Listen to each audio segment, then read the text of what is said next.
Saya Denny Sanusi.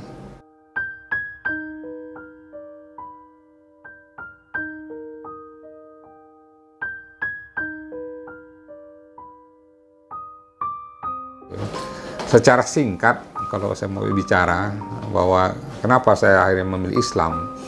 Dulu awalnya samalah seperti keluarga Tionghoa lain, itu leluhur ya. Terus karena lingkungan, kebetulan saya SMA di Budaya, maksud ini Budaya sini Matraman.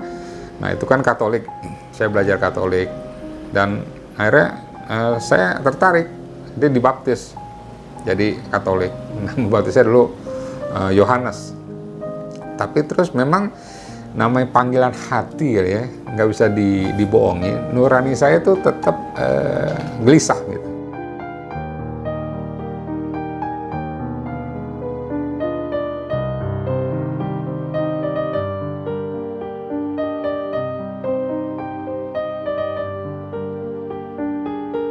Saya setback ke belakang, saya ingat. Jadi saya selalu penasaran sama namanya kepercayaan.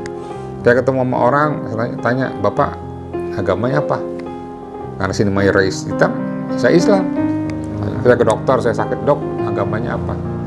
Saya Islam. Nah suatu saat saya ketemu dengan orang tuh, dialog saya nyambung gitu. Ini singkat aja.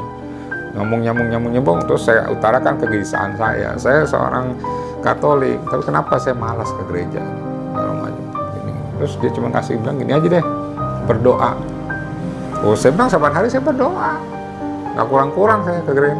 Nah, kalau mau masukkan berdoa, caranya gimana? Begini, sebut ya Tuhan, dia bilang.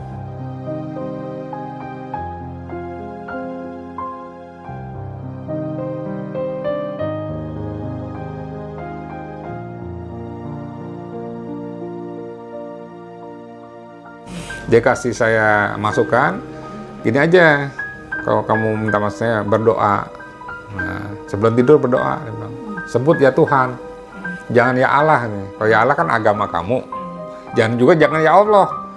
Ya Allah udah agama saya, Tuhan aja yang netral nih. Oh gitu. Nah ini kan saya tertarik. Gimana? Ya sebelum mau tidur kamu sebut berdoa ya Tuhan, tunjukkanlah saya agama mana yang dibenarkan di dunia dan di akhirat, dan agama mana yang dapat menyelamatkan saya di dunia dan akhirat. Udah itu aja. Sama tidur kebaca. Nah karena saya giro semangat, saya lakuin. Nah ini skenario Allah, saya ngomong besok bulan Ramadan. Jadi ini skenario Allah.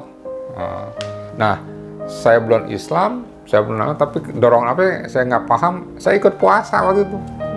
Puasa sebulan penuh, nggak kalah saya. Nah sebelum mau tidur saya ikutin tuh nasihat itu, doa. Nah disitulah ya saya istilahnya dapat petunjuk, dapat hidayah. Pertama saya puasa, kan kalau puasa itu maghrib buka biasa ya. Nah suatu saat lagi saya puasa di bulan Ramadan itu, saya nungguin maghrib, saya setel radio. Pas saya setel tiba-tiba azan. Pas saya dengar azan saya kaget setengah mati, sampai saya ada kayak orang kelengar lah, ada pingsan, saya nggak ingat semenit 2 menit, kaget gemeter saya. Padahal saban hari sebelumnya saya dengar azan biasa aja.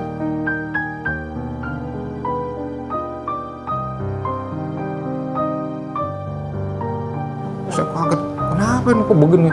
Terus saya ngomong sama yang kasih petunjuk, Pak ini kenapa Pak? Oh mungkin tuh suatu petunjuk, tapi kan kamu masih bingung kan? Iya, terus doa. Nah sekarang doa lagi sama Tuhan. Maksudnya apa tuh? Petunjuk apa? Nah, saya semangat. Suatu saat di bulan Ramadan juga saya tidur, saya mimpi nonton TV orang main rebana gitu. Nah, rebana kan siar Islam juga. Itu kedua. Yang ketiga yang sampai sekarang saya masih merinding. Suatu saat dia tuh manggil saya. Dan kalau bisa nih malam jangan tidur. Nah, kalau saya jelasin kamu nggak bakal ngerti. Tapi menurut Islam di bulan Ramadan itu ada namanya satu malam istimewa. Mungkin ini malam. Saya ingat malam itu malam 27. Oh begitu. Iya deh. Saya kan ikut-ikutan aja kan. Udah dari rumahnya saya pulang. Nah kebetulan dulu orang tua saya punya usaha pabrik tingkat 2 di Keramat Jati waktu itu. Nah, terus saya pulang. Terus kan saya kayak orang tafakur lah. Saya ngarep kiblat kan tahu kan. Saya diem aja gitu. Mikirin yang dibilang gitu. Dibilang jangan tidur.